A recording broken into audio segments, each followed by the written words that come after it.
Namaste Brilliance. I am Ankish Sharma and we are studying chapter 7 of class 8. Today I am standing here in front of you and we will proceed with the part 2 of this chapter cell, structure and function. In our last lecture of chapter cell, we have studied about what is cell, how cell was discovered.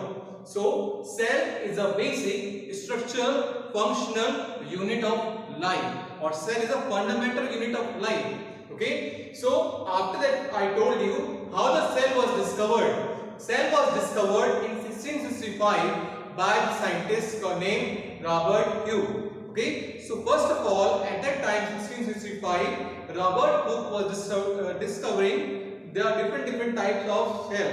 Okay, so what he was doing in that, he was observing different things by the help of microscopes. So at that time the microscope was not so much developed. So he take a piece of cork which is usually found at the upper end of the bottle. Like nowadays we are having the bottle cap. So at that time the bottle are sealed with the help of a cap that is called as cork.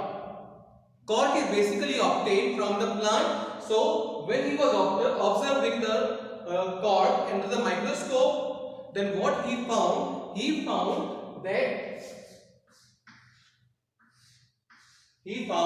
that cork was made up of small compartments. Okay, so it was made up of small compartments. He called these compartments as cell. Okay, so cell is derived from the word called cellula. After that, I told you that class there are different types of cell depending upon like its shape, depending upon size, depending upon number of cells, and depending upon cell structure and function.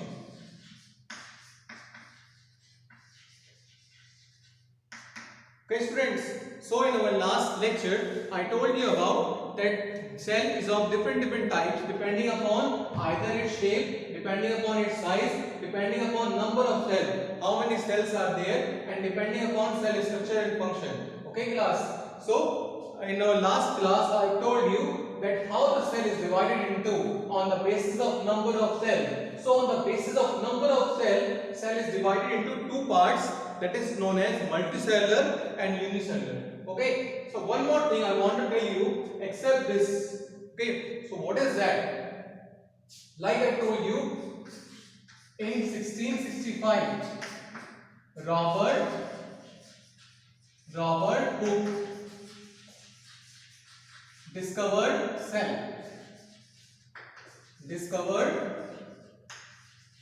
cell. Okay, after that in 1674 Anton von Leeuwenhoek. Okay, so remember this name, Anton von Leeuwenhoek. In 1664 he observed many cells. Okay, so what happened after Robert Hooke? He has discovered the cell. Okay, he has coined a term that is called as cell. So after that, what happens? At the time, the microscope was not so much developed by which you can see the cells. So Sir Anton von Leeuwenhoek, he made some improvement in the microscope. Okay, he improved the microscope in such a way that the power of the microscope increased very much. So what happened? By the microscope, Anton von Leeuwenhoek, he observed many different types of cell. Okay, so next thing you need to remember, in 1831 there is a scientist named Robert Brown. It is very important. Robert Brown discovered nucleus and named it. So in 1831, Robert Brown coined the term that is named as nucleus. And what is a nucleus? He observed and discovered it, okay, by the help of very much developed microscope. Understood, student? In the 19th century, the microscope is very much developed as compared to the 17th century. So what happened? By the microscope, Robert Brown has discovered or observed the nucleus and he named it. Now after that, in 1838, Schwann, S-C-H, Schwann and Schleiden.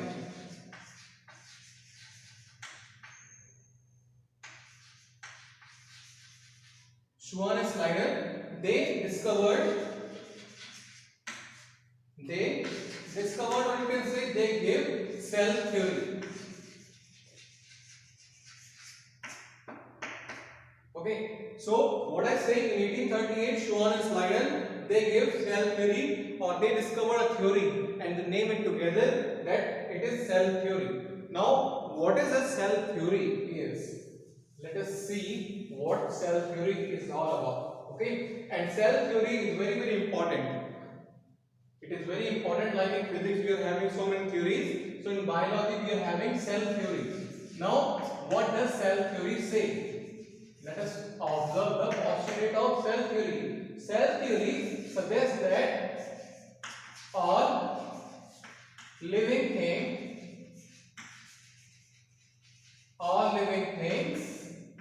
made up of cells. Okay, so it says all living things are made up of cells and are a product of it. Product means the final result.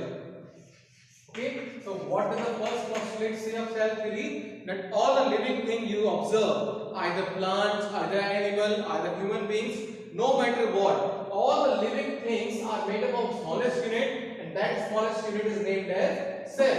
Okay, now second theory or second postulate of cell theory is cell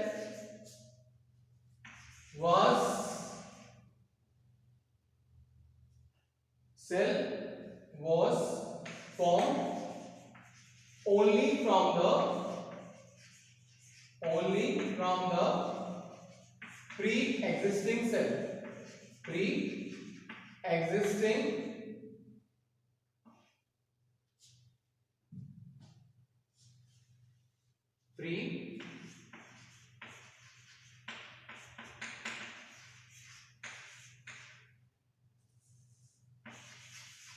So what is the meaning of second postulate? The second postulate is said that cell cannot develop on its own, or cell cannot reproduce on its own. Cell was always formed, or cell is always obtained from the pre-existing cell. That what it means, if a cell is there, only that cell can give rise to a new cell, other cell. Understand? Like the baby cannot be obtained on its own. The baby need a mom, and then the baby need a parent. Similarly, what a second postulate says, cell always comes out from the pre-existing cell. Understand? The parent cell, daughter cell can always be obtained from the parent cell. It cannot come automatically on its own. So these are the two postulates of cell theory. The first suggests that all the living things are made up of cells, and the second states that each and every cell comes out from the pre-existing cell or developed from the previous cell. Okay, so these are the two postulates of cell theory.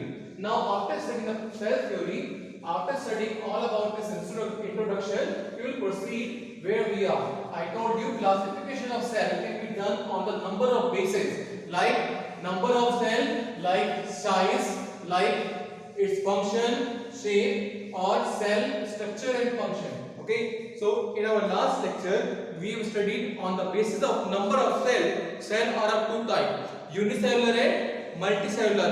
Unicellular made up of one cell, multicellular made up of many cells. And we have also done the difference between both of them. Okay, like bacteria, amoeba, all are unicellular and some other multicellular are plants, animal, human beings. We all are multicellular.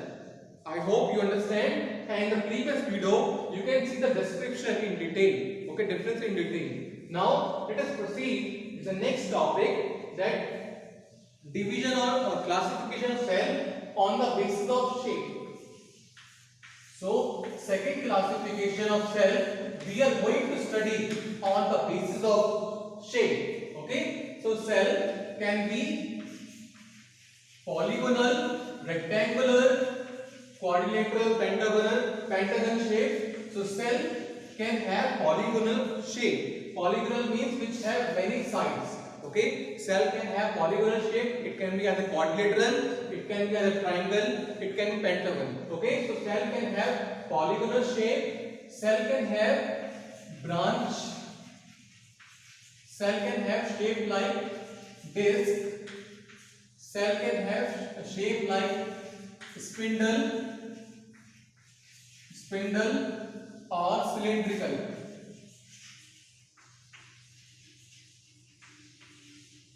And many more shapes are there. Okay, cell can be polygonal, branch, disc, circular. Cell can be of many types. Okay, there is not one shape you can say. Cell can be of different shape. For example, if I give the example of polygonal shape, so cheek cell. Okay, cheek cell is one of the cells which is present on the cheeks inside your mouth. Okay, so these cheek cell can be polygonal. It can be polygonal and flat. It is polygonal and flat. Okay, so basically one thing you need to understand, that how the cell is divided on the basis of shape. So cells are divided. Okay, depending upon function. Depending on the function and position.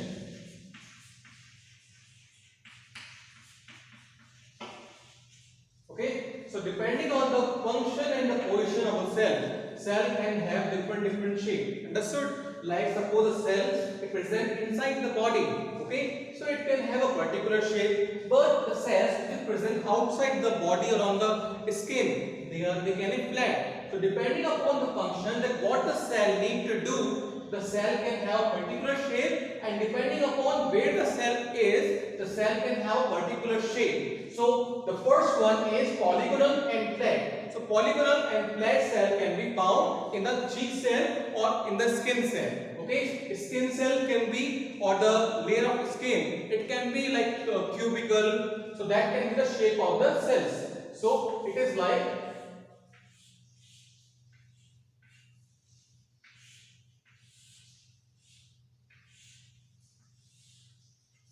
okay. So this can be the example of the cheek cell.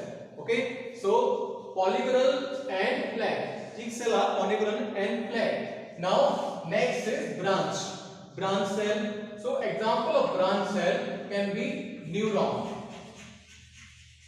Our nerves are made up of neurons. Okay, now what is neuron? Neuron is a type of cell which help in transferring the message. Okay, whatever the message is here. So neuron is a cell, nerve cell, which help to transfer the signal from one part of the body to the another part of the body. Okay, so this is how neuron look like. Okay, so neuron is branch shape. Branch means it has some branch over here. Okay,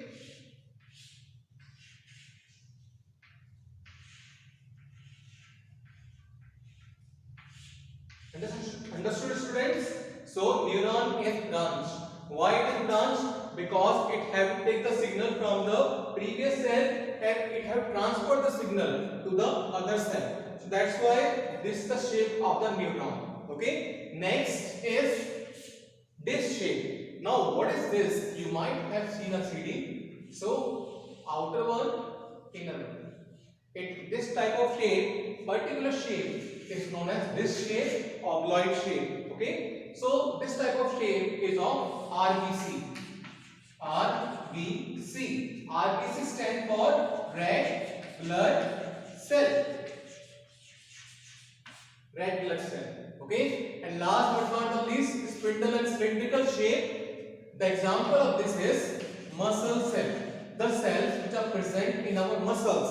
Okay. They are spindle and cylindrical in shape. That means they are narrow from the front, narrow from the back, and thick in the middle. Okay. So it is a nucleus. It is a nucleus, and these are the nucleus. Nucleus is basically the brain of the cell, like the brain work in your body. Okay. So what I say, depending upon the function and position of cell can have different shape. Okay. So after that, what I say, that suppose in example of cell can be polygonal, branch, disc, spindle, and cylindrical, and much more. So example of polygonal flag is each cell, it is a shape. Now branch or example is neuron, so it is a shape of the neuron. Next, this shape example is RBC, or we can say red blood cells. Okay, so this is the example. This is the shape of the RBC. And last, spindle or cylindrical, the example is muscles. Okay, so after these are those cells whose shape is fixed, whose shape is determined, that they are of this particular shape. Now there are some cells whose shape is not fixed. Okay, so some cells can change their shape, and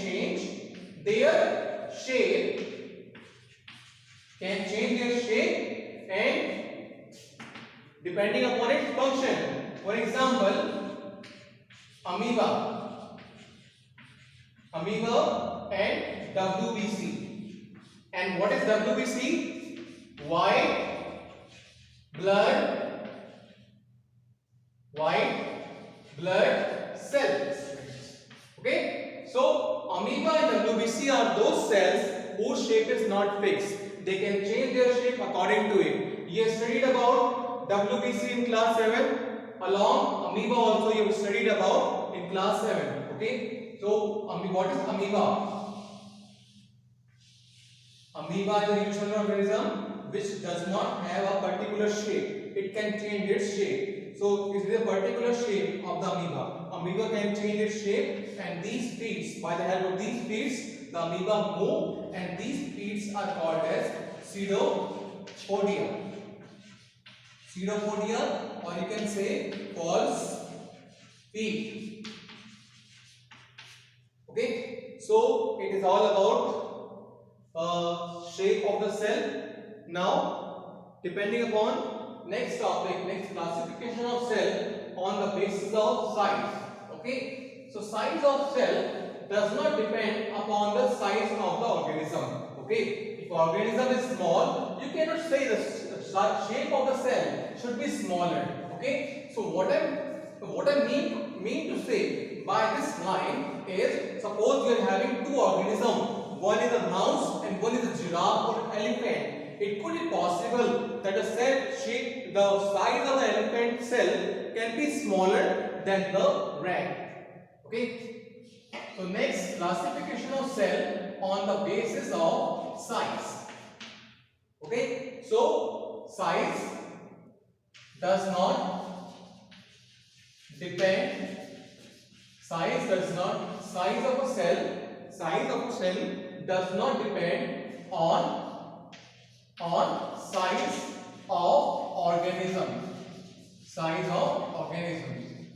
Each and every organism contains different number of cells, and size of cell does not depend upon the size of organisms. It could be possible that the size of rat cells can be bigger than the size of the elephant cell or size of the giraffe cell. Okay, so it does not depend upon the size of the organisms. So depending on that, I will give you some examples. Now what is this? Which you need to remember these things. The smallest cell in the world. Okay, in our world, which is the smallest cell, its name is Mycobacterium. Mycobacterium, or its other name is PPLO, Pleuropneumonia like organisms. Okay, full form is Pleuropneumonia like organism. Okay, PLUEURO. Okay, now smallest cell in the world is Mycobacterium. Okay, or PPLO, you can write clearly. If it asks the smallest cell in the body, in human body, okay, and what is it? Yes, RBC. So red blood cell is the smallest cell in our body. Next is longest cell in our body. Which is the longest cell in our body is neuron. Neuron is the longest cell in our body. And next is largest cell in the world. It is ostrich egg. Its dimension is around like 170 mm multiply 130 mm. That was dimension of the ostrich egg. Okay, so it is about classification of organism, classification of cell on the basis of its size. Okay, understood this much? Now next, classification of cell on the basis of cell structure and function. Okay, so on the basis of cell structure and function, the cell is again of two type. Now what is that two type? The two type is, yes, okay, let us proceed. Part D, division of cell on the basis of structure and function. On the basis of structure and function, cell is of two type. Now what is the two type? First is, or you can write, first is prokaryotic cell, and second one is, I will write here, eukaryotic cell. Prokaryotic and eukaryotic cell. Okay, now prokaryotic cell, also known as primitive cell. Okay, so, or undeveloped cell. Okay, those cells which is not developed, that is known as prokaryotic cells, or those cells which is much developed, that is known as eukaryotic cell. Okay, so prokaryotic cell and eukaryotic cell. What is that? Cell which does not have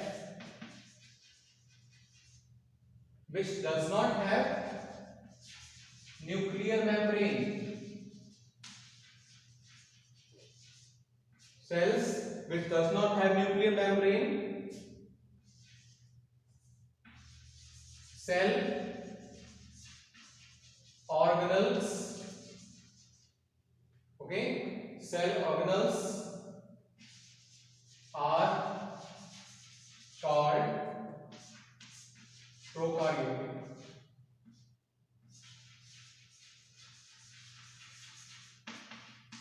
Okay, so what I say, cell which does not have nuclear membrane. You will study later on in this chapter what is nuclear membrane. So those cells which lack nuclear membrane are referred as prokaryotic cell or primitive cell, or those cells which does not have cell organelles inside.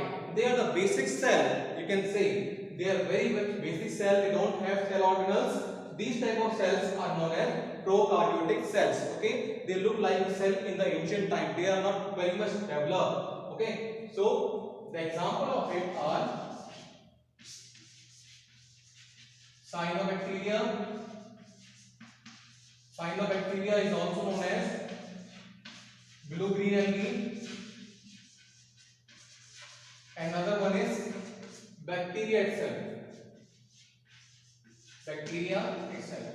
They are the basic cell. They don't have any cell organelles inside their body, and they don't have nuclear membrane. I will tell you about this, and maybe I will explain you this again over there. Okay. So these are the two organisms which are also known as prokaryotes. Okay. So what are prokaryotes? The prokaryotes are those organisms whose cells are primitive in nature. Okay. So prokaryotes are those organisms whose cell they have prokaryotic cell. Okay. So these organisms are known as prokaryotes, and their cell is known as prokaryotic cells. Okay. Now come to the next one, which is known as eukaryotic cell. Now what is eukaryotic cell? So these cells are much developed. They are much developed and particular. Okay. They have nuclear membrane. They have nuclear membrane. They have well developed